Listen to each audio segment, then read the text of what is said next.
Halo semuanya, selamat pagi. Dan hari ini adalah hari Minggu, tanggal 21 Juni 2020.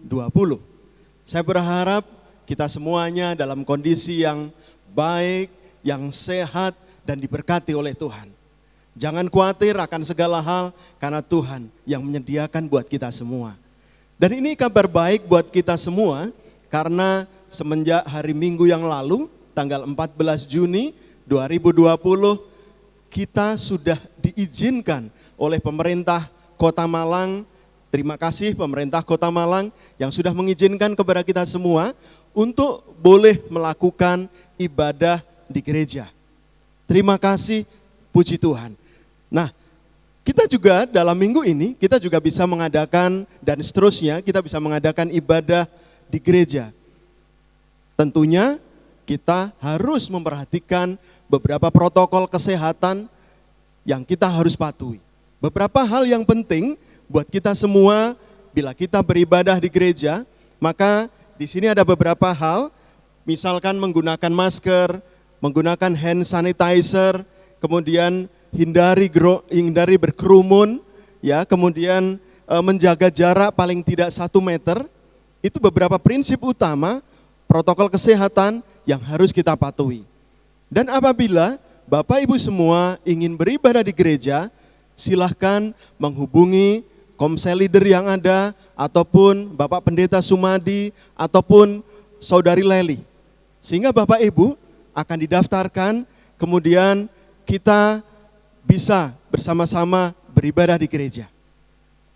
Oke, saya kira kita semua sudah siap untuk memulai ibadah online hari Minggu 21 Juni. Mari saya ajak kita semua untuk berdoa. Bapa yang bertahta di kerajaan surga, kami bersyukur sampai dengan hari ini Tuhan selalu tolong dan memberkati kami. Dan kami juga bersyukur mulai minggu yang lalu kami sudah bisa beribadah di gereja. Terima kasih Tuhan, itu semua karena kemurahan dan kebaikan Tuhan dalam kehidupan kami semua. Dan pada saat ini kami juga akan mulai ibadah online yang akan menjangkau hamba-hamba Tuhan, jemaat-jemaat Tuhan yang tidak bisa datang beribadah di gereja. Kami akan mulai ibadah online pada hari ini di dalam nama Tuhan Yesus Kristus. Amin. Wow, semakin hari semakin melimpah kasih Tuhan atas kita. Yang percaya katakan amin. Mari kita memuji Tuhan, kita muliakan Tuhan. Dengan anugerah-Mu, saya jemput kita semua berdiri bersama. Haleluya.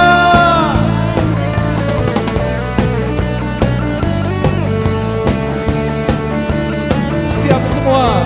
Bukan karena usahaku, yes, dan perbuatanku, semua pemberianku, katakan kasih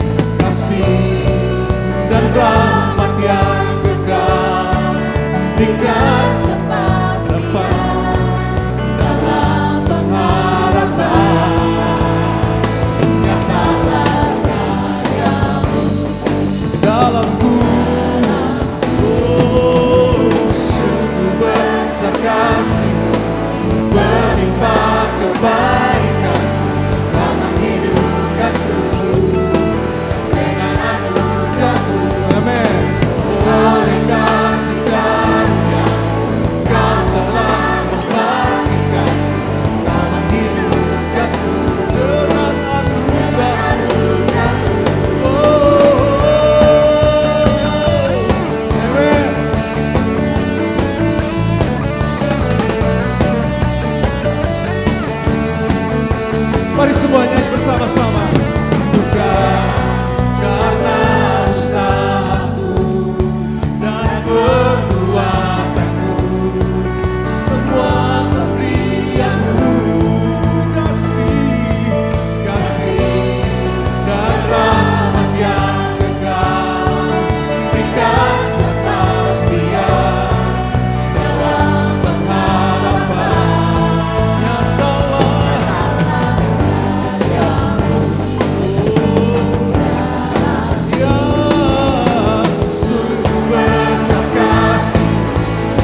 ada harapan di dalam Yesus.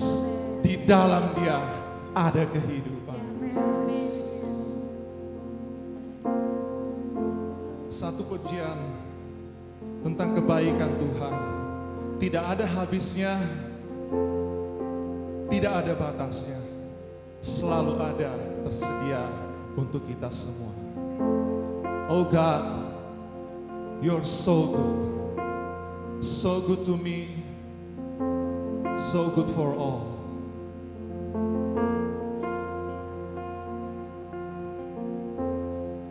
Amazing love that welcomes me, the kindness of mercy that broke with blood wholeheartedly, my soul under surfing.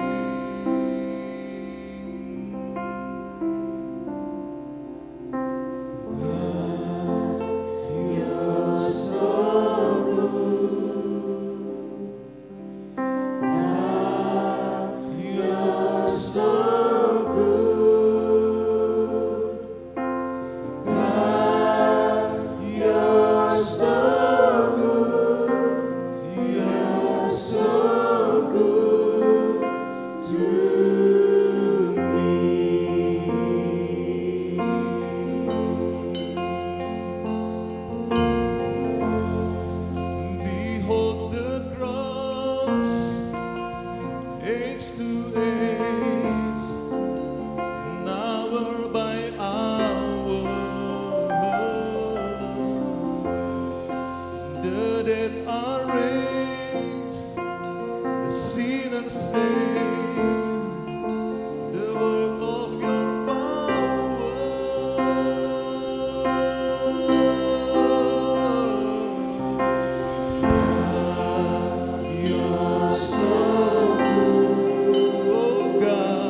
Haleluya, haleluya. Terima kasih buat hadirat-Mu. Terima kasih buat anugerah-Mu. Terima kasih buat berkat-Mu. Terima kasih buat pemulihan-Mu. Terima kasih buat kesembuhan, pertolongan-Mu, buat jalan-jalan-Mu yang selalu menyertai kami semua. Kami percaya Tuhan tidak pernah meninggalkan anak-anak-Nya. Tuhan akan menyertai, Tuhan akan menjamin, Tuhan akan memegang. Dan oleh firman Tuhan, kami akan mengerti rencana Tuhan. Kami akan mendapat jawaban yang dari Tuhan. Kami akan dibaharui, kami akan dikuatkan. Yang sakit akan disembuhkan, sebab ada kuasa di dalam firman yang akan kami terima sebentar. Urapi hamba-Mu, urapi kami semua, urapi semua pemirsa dimanapun mereka berada, sehingga dengan bersahati kami diberkati oleh firman Tuhan. Demi nama Tuhan Yesus Kristus, semua yang siap diberkati firman Tuhan berkata, amin.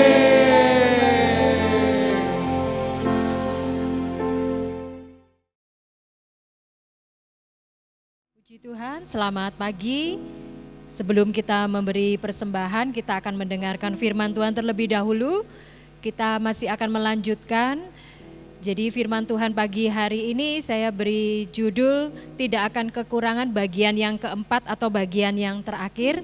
Dan kita masih akan melihat kisah yang sama, yaitu ketika Yesus memberi makan 5.000 orang dari Yohanes 6 ayat yang pertama sampai ayat yang ke-15. Nah, kita sudah belajar, kita sudah melihat bahwa kisah ini diawali dengan sebuah keadaan yang tampaknya tidak baik.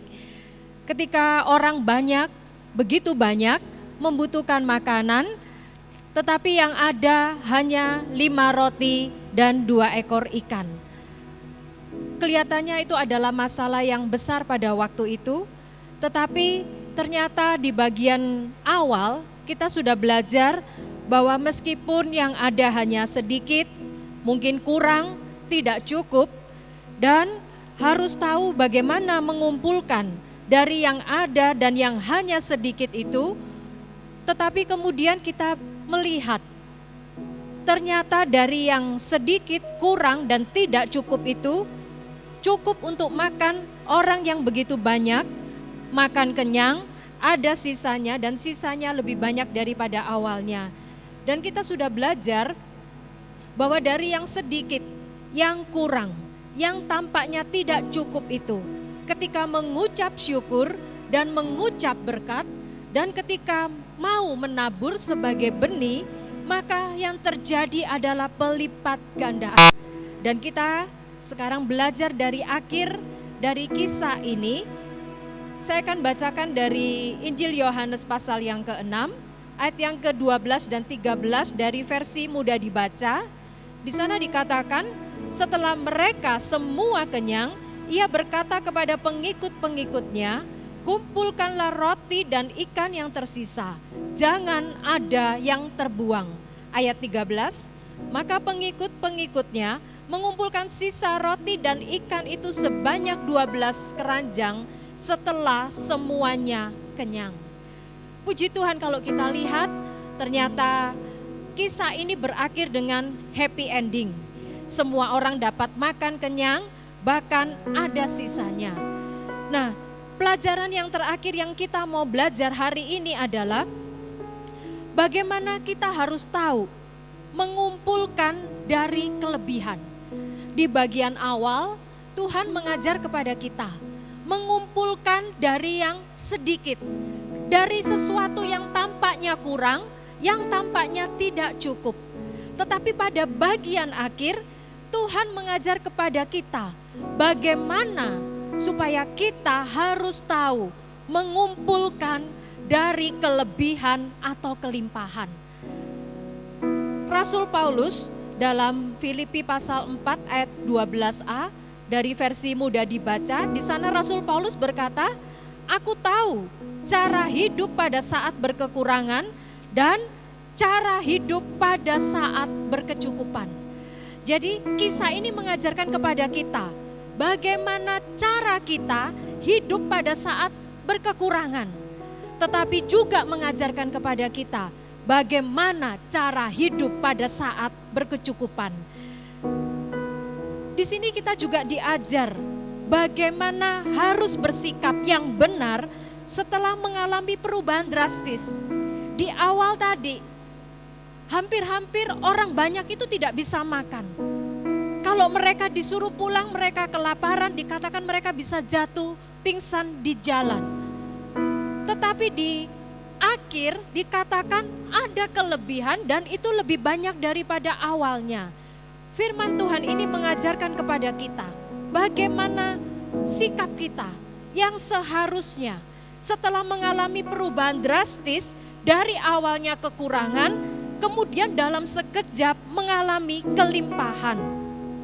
Tadi di dalam Yohanes pasal yang ke-6 ayat 12 dikatakan, setelah mereka semua kenyang, Yesus berkata kepada pengikut-pengikutnya, kumpulkanlah roti dan ikan yang tersisa, jangan ada yang terbuang. Perhatikan kata setelah kenyang dan ada sisa.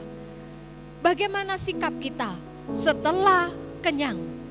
Biasanya setelah kenyang, orang itu akan langsung pergi dan tidak mempedulikan apapun. Tetapi firman Tuhan berkata, setelah mereka kenyang, jangan langsung pergi. Ada sikap yang harus kita perhatikan di sini. Kumpulkan yang sisa, jangan ada yang terbuang. Kalau kita berbicara tentang sisa, seringkali sisa itu konotasinya adalah sesuatu yang tertinggal, yang sudah tidak berguna, tidak terpakai, bahkan mungkin yang layak dibuang. Seringkali dalam kelimpahan kita kurang menghargai apa yang ada pada kita. Kita seringkali begitu mudah dan tanpa pikir panjang membiarkan segala sesuatu terbuang percuma, bahkan terbuang begitu saja. Tetapi kalau kita lihat, sementara kita seringkali beranggapan seperti itu, kalau kita lihat di luar sana ada begitu banyak orang yang tidak punya dan yang berkekurangan. Tuhan tidak menghendaki kita bersikap seperti itu. Setelah kita mengalami kekurangan, dikatakan tahu cara hidup pada saat berkekurangan, yaitu apa? Jangan takut, percaya saja. Jangan khawatir, mengucap syukur, mengucap berkat, menabur sebagai benih. Dan sekarang Tuhan ajarkan kepada kita, ketika kita dalam kelimpahan, belajar menghargai yang sisa, belajar mengumpulkan yang sisa, jangan ada yang terbuang. Yesus aja yang bisa melipat gandakan berkata, jangan biarkan ada yang terbuang. Seringkali kita lebih berani daripada Yesus. Seringkali kita lebih berani membuang segala sesuatu dan kita tidak menghargai. Kenapa kita harus menghargai yang sisa? Firman Tuhan berkata, sekalipun itu sisa dan berupa potongan-potongan ketika dikumpulkan, itu 12 bakul. Jadi sekalipun sisa, kalau kita mau belajar cara hidup saat berkelimpahan, kumpulkan yang sisa, maka itu akan menjadi banyak. Jadi firman Tuhan ini mengajarkan kepada kita, di awal mengumpulkan dari yang sedikit. Tetapi di akhir Tuhan mengajar kepada kita bagaimana mengumpulkan, menghargai dari kelimpahan. Dan kalau kita belajar, mungkin pada berapa bulan belakangan ini, kita menghadapi masa-masa yang sulit. Mungkin kita diajar Tuhan mengumpulkan dari yang sedikit, dari sesuatu yang tampaknya kurang. Saya berdoa, Tuhan izinkan kita masuk musim yang baru, mengumpulkan pada masa kelimpahan. Kalau saudara di waktu yang lalu sudah belajar mengucap syukur, belajar mengucap berkat, belajar menabur sebagai benih, kiranya Tuhan izinkan kita masuk masa kelimpahan dan sebelumnya kita diberi bekal bagaimana mengumpulkan di masa kelimpahan. Amin. Selamat menikmati berkat Tuhan. Jangan berhenti menabur. pelipat gandaan dan kelimpahan akan datang dalam kehidupan kita. Kita akan berdoa. Bapa di surga, terima kasih Tuhan, kami sudah belajar firman-Mu sepanjang musim yang ada Tuhan. Entah pada masa musim kekurangan ataupun pada masa musim kelimpahan. Biarlah kami tahu Tuhan, kami belajar cara hidup yang bijaksana. Kami boleh tetap ada di dalam kebenaran firman-Mu. Kami boleh mengucap syukur, mengucap berkat. Kami boleh menabur. Dan ketika Tuhan izinkan kami masuk dalam masa kelimpahan, biarlah Tuhan, kami boleh belajar menghargai setiap berkat yang Tuhan berikan dalam hidup kami. Biarlah kami boleh belajar Tuhan, tetap menghormati Engkau, menghargai setiap berkat yang Tuhan percayakan kepada kami. Kami akan memberi persembahan dengan penuh ucapan syukur di dalam nama Tuhan Yesus Kristus. Mari semua yang siap memberi persembahan berkata, amin. Puji Tuhan, selamat memberi persembahan.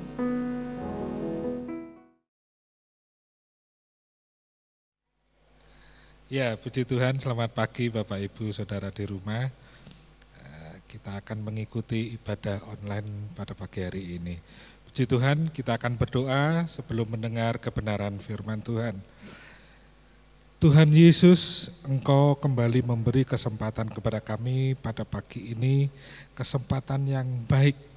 Kiranya Roh Kudus membimbing dan merubah menjadi lebih baik dan kami dapat mengerti. Terima kasih. Memberkati jemaat Tuhan yang sudah mendengar dan melakukannya. Terima kasih. Kami terima berkat kebenaran firman-Mu hanya di dalam nama Tuhan Yesus Kristus. Haleluya. Amin. Ya, tema pada pagi hari ini adalah perlindungan Tuhan. Wahyu 3 ayat yang ke-10. Wahyu 3 ayat yang ke-10. Karena engkau menuruti firman-Ku untuk tekun menantikan Aku, maka Aku pun akan melindungi engkau dari hari pencobaan yang akan datang atas seluruh dunia untuk mencobai mereka yang diam di bumi. Puji Tuhan, kitab Wahyu ditulis oleh Rasul Yohanes tentang kebenaran. Jadi saat ia diasingkan di Pulau Patmos dalam kondisi yang sukar, Rasul Yohanes menemukan kebenaran firman. Kebenaran firman Allah untuk jemaat di Asia Kecil. Kebenaran dalam Wahyu 3 ayat yang ke-10 untuk jemaat Philadelphia yang berlaku bagi gereja masa kini. Bahwa pencobaan akan menimpa semua orang yang hidup di bumi. Dalam Matius 24 ya, Matius 24 judul perikop adalah khotbah akhir zaman. Secara umum Yesus menyampaikan tentang tanda-tanda apa yang akan terjadi di akhir zaman menjelang kedatangan Tuhan.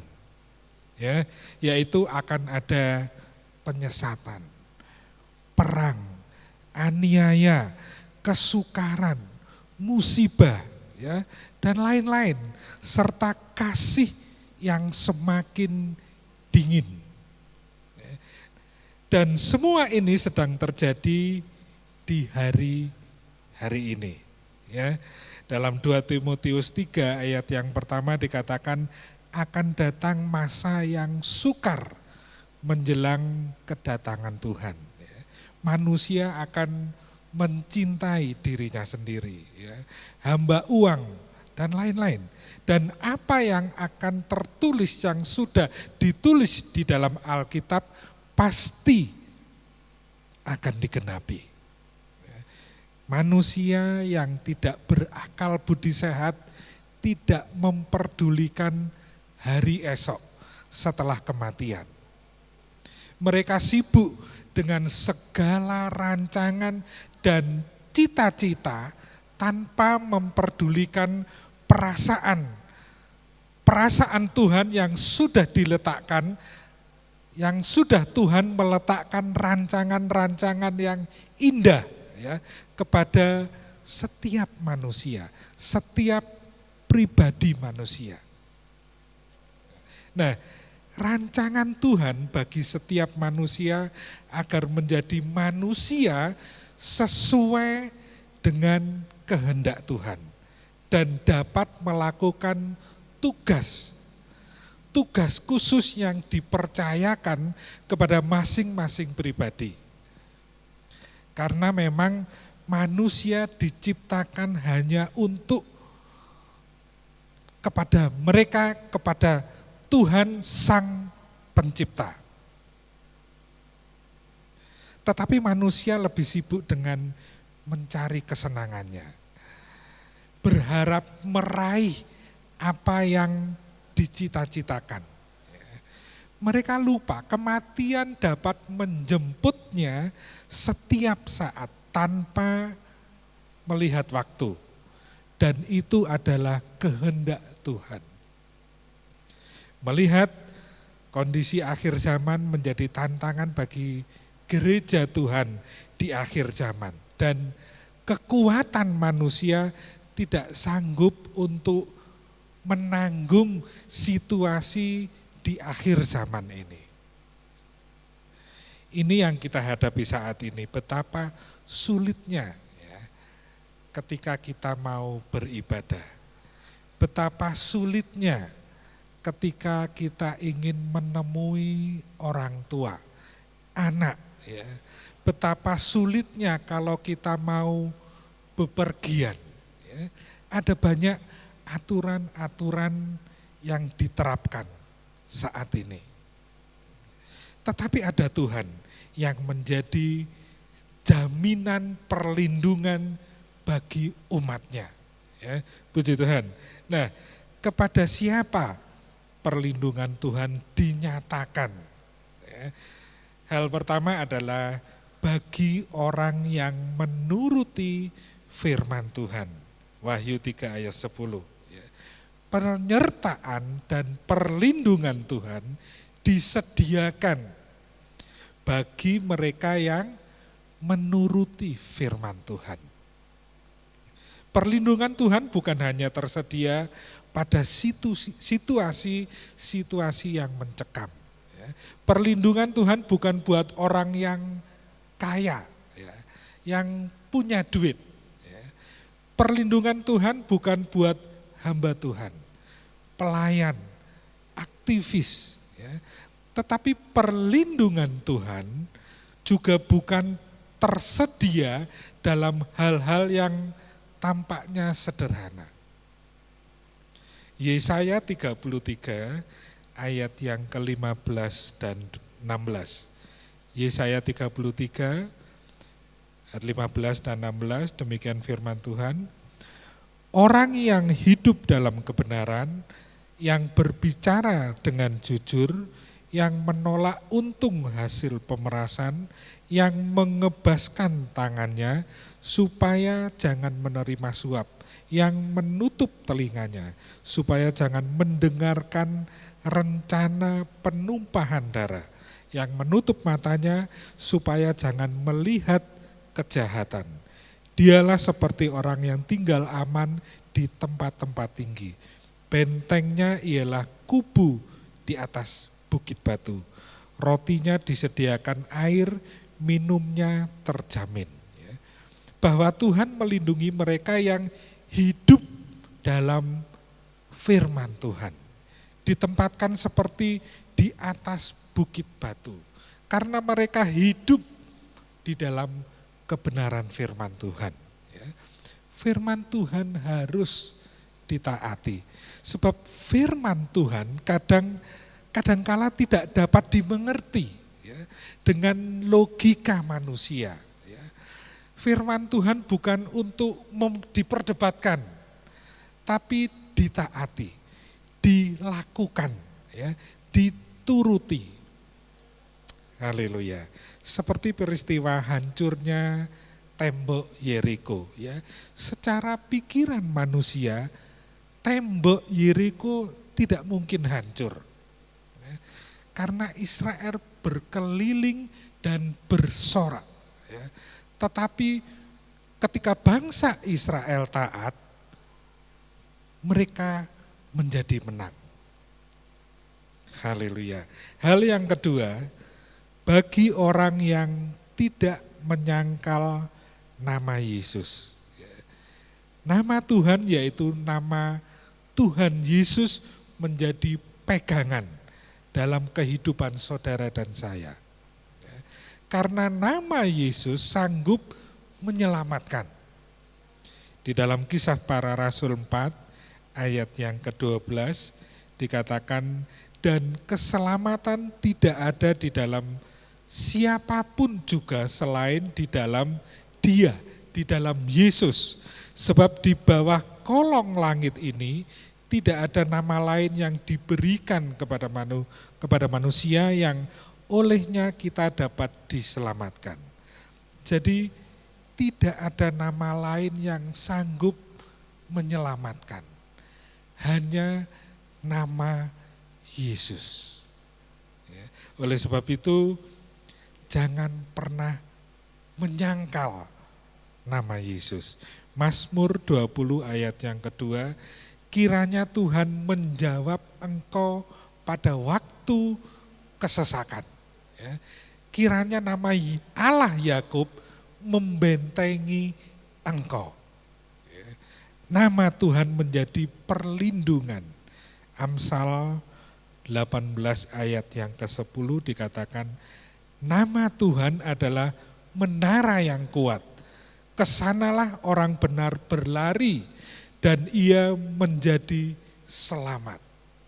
Puji Tuhan. Nama Tuhan menara yang kuat. Ya. Haleluya. Hal yang ketiga. Bagi orang yang hatinya melekat kepada Tuhan. Mazmur 91 ayat yang ke-14.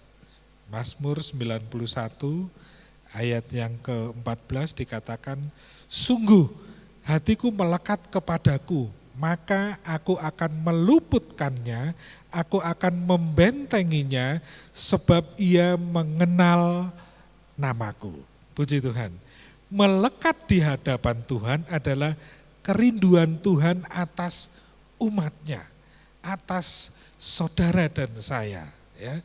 Orang yang hatinya melekat pada Tuhan, ia akan melihat Allah, menyatakan diri lewat perlindungannya.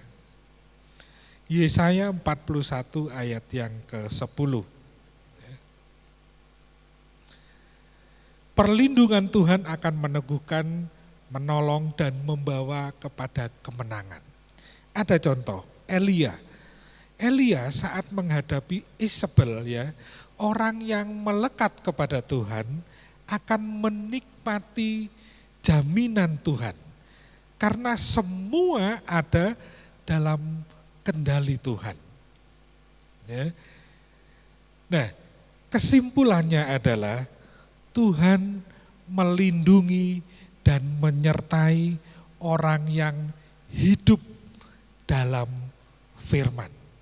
Ya, dikatakan mereka melekat kepada Tuhan serta berpegang pada nama Tuhan. Ya, puji Tuhan. Di dalam Yesus ada jaminan dan mereka hidup dalam jaminan Tuhan. Ya, akan mengalami kemenangan demi kemenangan. Puji Tuhan. Bila kita selalu melekat dengan Tuhan, senantiasa membangun persekutuan dengan Tuhan, persekutuan pribadi dengan Tuhan. Hidup menurut segala apa yang difirmankannya, sehingga kita semakin mengerti kehendak Tuhan dan rencana Tuhan. Haleluya. Maka kita tidak akan merasa takut, tidak lagi merasa khawatir masa depan, ya. Karena hanya dekat dengan Tuhan saja kita merasakan dan mengalami ketenangan. Ya. Sebab Tuhanlah sumber perlindungan saudara dan saya. Puji Tuhan, kiranya Tuhan memberkati kita semua dengan kebenaran firman Tuhan pada pagi hari ini. Jadi tetap pegang teguh akan janji Tuhan. Ya, jaga iman kita supaya kita tidak goyah. Tuhan memberkati. Kita tundukkan kepala, kita akan berdoa. Segala puji syukur hanya kami naikkan kepada Tuhan Yesus. Kami diingatkan kembali lewat kebenaran firman Tuhan pada pagi hari ini. Kiranya kasih, anugerah, keselamatan ada di dalam kehidupan kami. Terima kasih. Kami bersyukur Tuhan mempunyai Allah seperti Engkau. Kami akan tetap pegang teguh janji firman Tuhan. Kami bersyukur buat kasih Tuhan kepada kami sebagai jemaat Maranatha. Kemurahan Tuhan, anugerah Tuhan sungguh nyata di dalam hidup kami. Sehingga kami dapat beribadah lewat online. Beribadah di dalam gedung gereja. Walaupun ada beberapa syarat yang harus kami patuhi. Terima kasih Tuhan. Semua karena kasih Tuhan terhadap kami. Terima kasih Tuhan. Kiranya Engkau melihat dan memberkati jemaat-Mu yang setia, mengutamakan beribadah. Tuhan adalah Allah yang setia dan kami percaya dengan janji-Mu. Karena Tuhan Allah yang setia, karena Tuhan Allah pemberi berkat. Terima kasih. Kami doakan jemaat Tuhan, kiranya Tuhan memberkati semuanya. Terima kasih. Terima kasih. Dalam nama Tuhan Yesus Kristus kami sudah berdoa. Haleluya. Amin. Ya, puji Tuhan. Mari kita akhiri ibadah online pada pagi hari ini. Kita tundukkan kepala. Bapa di surga yang kami panggil Tuhan Yesus Kristus. Kami bersyukur Tuhan, kami dapat menyelesaikan ibadah online ke dalam tangan-Mu. Terima kasih. Kami percaya Roh Kudus senantiasa melingkupi jemaat Maranatha. Terima kasih. Sebentar kami akan akhiri, sertai kehidupan kami hari demi hari untuk selanjutnya dengan sukacita yang daripada Engkau. Terima kasih. Kami berdoa untuk bangsa Indonesia, negara kami. Mari Tuhan, kiranya tangan Tuhan menopang bangsa Indonesia supaya kasus COVID-19 ini dapat berlalu dengan cepat. Kami doakan juga pemerintahan saat ini tetap bekerja dengan baik dan takut akan Engkau Tuhan. Terima kasih. Terima kasih. Memberkati semua pelayan ibadah online, demikian juga jemaat Maranatha. Kami percaya berkat penyertaan-Mu Tuhan melingkupi kami. Kami doakan kiranya Tuhan memberkati pekerjaannya, usahanya, sekolahnya, toko, semua untuk kemuliaan nama Tuhan. Terima kasih. Mari kedangkan tangan kita, terimalah berkat dari Allah Bapa, kasih karunia Tuhan Yesus Kristus, dan persekutuan Roh Kudus senantiasa menyertai saudara sekalian mulai hari ini sampai Maranatha. Tuhan datang kembali. Dalam nama Tuhan Yesus Kristus kami sudah berdoa. Haleluya. Mari semua katakan amin. Tuhan memberkati. Terima kasih. Haleluya, tetap semangat, tetap memuji Tuhan karena selalu ada hadirat Tuhan dimanapun engkau berada. Amin, amin, amin. Sungguh besar. sungguh besar kasih-Mu, berlimpah kebaikan, Engkau menghidupkanku dengan anugerah. Oleh kasih karunia Engkau telah membangkitkanku, Engkau menghidupkanku dengan anugerah. Sungguh besar kasih-Mu, berlimpah kebaikan, Engkau menghidupkanku dengan anugerah. Oleh kasih karunia-Mu Engkau telah membangkitkanku, Engkau menghidupkanku. Singlah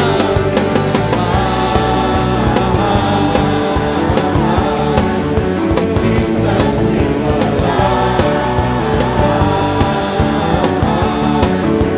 Jesus, we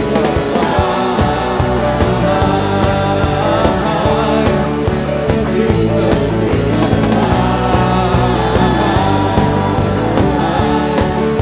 Jesus, we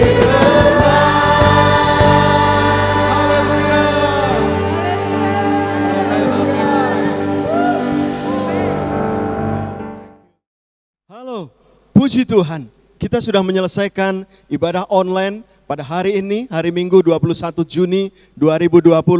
Saya yakin kita semua sudah diberkati oleh puji-pujian, penyembahan maupun firman Tuhan yang menguatkan kita semua.